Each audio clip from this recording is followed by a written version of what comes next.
네, 오늘 목표 터치를 이제 2개 했습니다. 제 종목들 원래 그 움직일 때 천천히 움직이기 때문에 한 20일이 넘어야 목표 터치들이 좀 나온다 이렇게 생각하시면 될 것 같고요. 어느새 이제 포트가 가득 차 있어요. 그래 한 종목을 버려야 됩니다. 그래서 뭐 오늘도 이제 원화 강세 수출보다 내수주 주목을 할 텐데요. 쭉 보시면은 다 이제 수익은 수익인데 휴젤이 지금 목표치 터치했고요. 다음 장 한번 보도록 하겠습니다. 네, 다음 장 한번 보면은 네, 그 대한통운이 또 10% 목표 터치를 했는데요.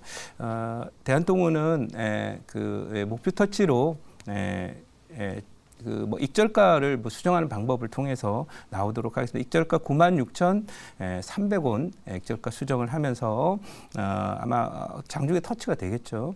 그러면 이제 나오게 되는 그런 상황입니다. 이 96,300원 터치했죠. 그래서 이 종목 빼도록 하고요. 네, 익절가 수정으로 나오도록 하고요. 종목 하나 편입을 해 보도록 하겠습니다.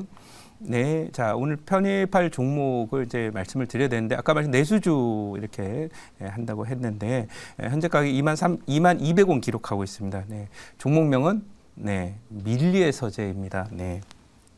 네, 밀리의 서재 여러분들 뭐 혹시 그 책 읽는 거 좋아하시는 분들 지금은 이제 소위 천고마비의 계절이 지나서 겨울로 이제 들어가는 그런 그 자리라서 또 겨울 되면 책 안 읽나요? 뭐 요즘에는 날이 뭐 따뜻하냐 추우냐 이런 부분이 아니라 에어컨도 있고 또 난방 장치도 잘 돼 있어서 그래서 이 책을 읽는 그런 뭐 인구들도 온라인으로 계속 읽게 되는데 우리나라 온라인 그 소위 구독 서비스라든지 플랫폼 대표주입니다. 밀리의 서재.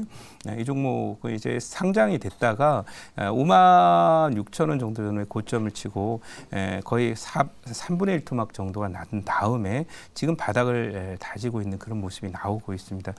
그래서 이 종목은 또 실적도 굉장히 좀 잘 나오고 있는 그런 모습이라서 오버행 이슈나 이런 부분들에 대한 부담이 있긴 하겠지만은 결국 그 내년도는 결국 하반기에 금리 인하가 기대된다는 것은 미국 경기가 내년 하반기에 경기가 나쁘다는 얘기예요. 그럼 경기 나쁜 기업 실적도 나빠질 텐데 그럼 그 기업 실적 나빠질 때 주가 오를 거냐 뭐 이런 부분에 대한 고민은 늘 있는 거고요.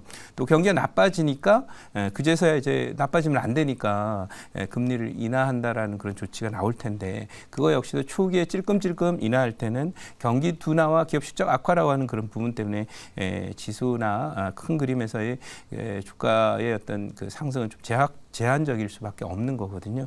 그러다 보니 시장이 소위 이 개별 종목장의 움직임으로 가고 또 원화가 지금 강세로 이제 돌아서서 쭉쭉 내려오고 있는데 뭐 속도감은 크게 없지만은 원화가 강세로 가게 되면 수출주보다는 내수주에 관심을 기울여라라고 하는 전략이 뭐 기본적인 전략이 아닐까 이렇게 생각하는데요. 오늘도 지금 그 중국의 수출이나 산업 생산이 좋지 못하다. 특히 이번 광문제와 관련해서 영 소비가 예전만 못하다라고 하는 그런 얘기가 나오는 데다가 지금 중국의 그림자 금융을 하던 그런 은행이 또 문제가 생겨서 계속 문제들이 중국은 해소되지 않습니다. 그렇다면 미국 경기도 나쁘고 중국 경기는 기존에 나빴는데 이런 부분이니까 결국 우리나라 경제 성장은 부담이 되고 수출주는 부담이 될 것이다. 그래서 수출을 갖고 왔다 이렇게 말씀을 드리고요. 이 종목은 계속해서 이제 실적이 나름대로 이제 탄탄한 그런 종목이라고 여러분 생각하시면 되겠습니다. 그래서 이 종목의 경우에는 뭐 예상퍼가 대략 뭐 10배 정도 전후에 있기 때문에 내수주 이 정도 뭐 한번 해볼 만한 그런 종목이 또 이게 그 올드 패션이 아니라 뉴 패션이라는 거죠. 여러분들도 아시다시피 우리나라가 이제 만화나 이런 부분에 종주국이 아니어서 그쪽 시장은 빼앗겼지만은 만화가 아닌 또 이제 우리 그 웹툰이나 이런 쪽의 경우에는 굉장히 그 큰 성공을 거두고 있다. 세계 종주국이 되어버렸다 이렇게 말씀드릴 수 있는데 그런 그 내수 콘텐츠 관련 종목들에 또 이제 관심을 둔다면 밀리의 서재에 관심 둘 만하고 올해 이제 실적은 전년 대비해서 영업이익 기준으로는 대략 대략 한 200%, 한 180% 정도 성장을 했고요. 그다음에 뭐 매출도 계속 성장 중인데 내년에도 이런 흐름은 계속 진행이 될 거다라는 거죠.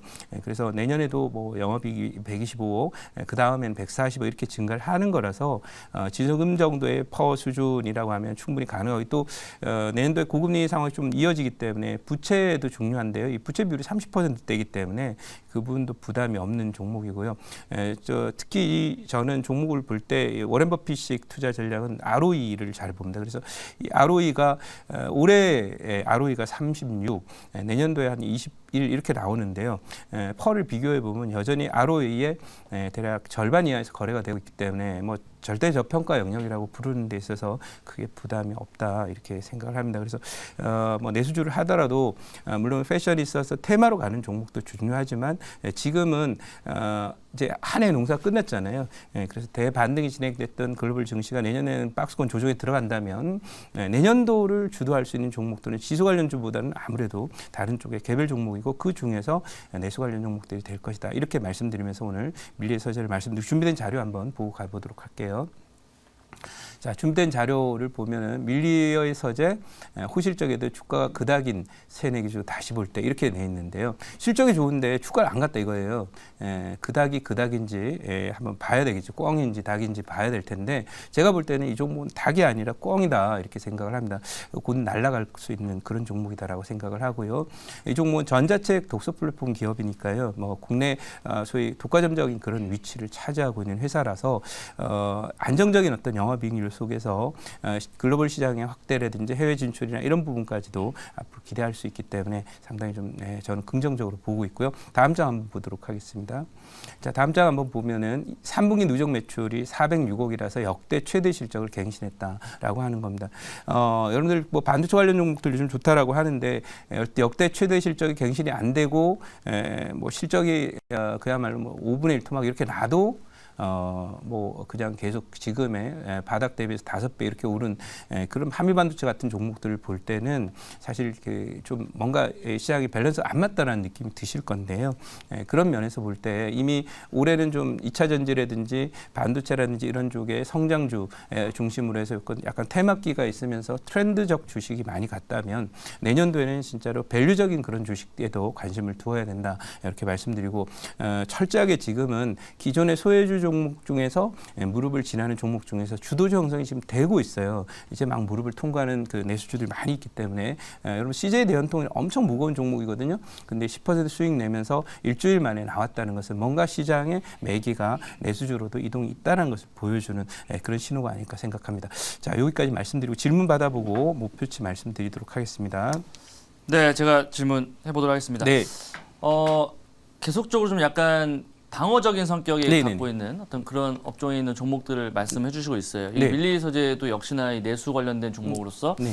약간 어떤 지수의 어떤 그러니까 민감도가 네네. 있는 종목보다는 네. 약간 좀 조금 이렇게 방어적인 종목인데 네. 계속적으로 계속 이 방어적인 어떤 스탠스를 좀 취하실 건지 네. 그렇다고 한다면 거기에 대한 이유가 지수에 대한 어떠한 좀 상방 랠리에 대해서는 좀 뭔가 좀 일상적으로 좀 막혀 있다라고 생각하시는지 네. 아니면 그 반대인지 한번 좀 궁금합니다. 뭐 말씀드린 바대로 이제 시세를 보는 방법이 지수의 방향이라든지 거시경제의 움직임에서 보는 방법도 있고 또 하나는 시장 내면적으로 주도주의 흐름에서 볼 수 있는 거거든요. 근데 지금 보면 우리 지수를 끌어왔던 주도주들이 뭐 힘쓰고 있는 종목이 지금부터 별로 없어요. 일단은 2차 전지가 다 깨져서 무너져 추세 하락으로 접어들었기 때문에 어렵고요.